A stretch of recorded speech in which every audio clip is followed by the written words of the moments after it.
വിശുദ്ധ യോഹന്നാന്റെ സുവിശേഷം 11 അധ്യായം 45 മുതൽ 57 വരെയുള്ള തിരുവചനങ്ങൾ.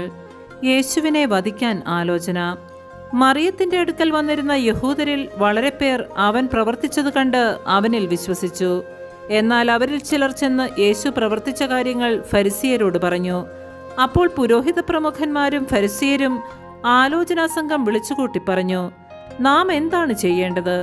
ഈ മനുഷ്യൻ വളരെയധികം അടയാളങ്ങൾ പ്രവർത്തിക്കുന്നുവല്ലോ. അവനെ നാം ഇങ്ങനെ വിട്ടാൽ എല്ലാവരും അവനിൽ വിശ്വസിക്കും. അപ്പോൾ റോമാക്കാർ വന്ന് നമ്മുടെ വിശുദ്ധ സ്ഥലത്തെയും ജനത്തെയും നശിപ്പിക്കും. അവരിൽ ഒരുവനും ആ വർഷത്തെ പ്രധാന പുരോഹിതനുമായ കയ്യാഫാസ് പറഞ്ഞു, നിങ്ങൾക്ക് ഒന്നും അറിഞ്ഞുകൂടാ. ജനം മുഴുവൻ നശിക്കാതിരിക്കാനായി അവർക്ക് വേണ്ടി ഒരുവൻ മരിക്കുന്നത് യുക്തമാണെന്ന് നിങ്ങൾ മനസ്സിലാക്കുന്നുമില്ല. അവനിത് സ്വമേധയാ പറഞ്ഞതല്ല. പ്രത്യുത ആ വർഷത്തെ പ്രധാന പുരോഹിതനെന്ന നിലയിൽ ജനത്തിനു വേണ്ടി യേശു മരിക്കേണ്ടിയിരിക്കുന്നുവെന്ന് പ്രവചിക്കുകയായിരുന്നു. ജനത്തിനു വേണ്ടി മാത്രമല്ല, ചിതറിക്കിടക്കുന്ന ദൈവമക്കളെ ഒരുമിച്ച് കൂട്ടുന്നതിനു വേണ്ടിയും. അന്നു മുതൽ അവനെ വധിക്കാൻ അവർ ആലോചിച്ചു കൊണ്ടിരുന്നു.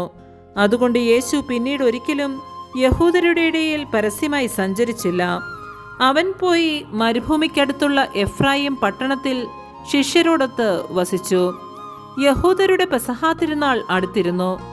ഗ്രാമങ്ങളിൽ നിന്ന് വളരെ പേർ തങ്ങളെ തന്നെ വിശുദ്ധീകരിക്കുന്നതിനായി പെസഹായ്ക്ക് മുൻപേ ജെറൂസലേമിലേക്ക് പോയി.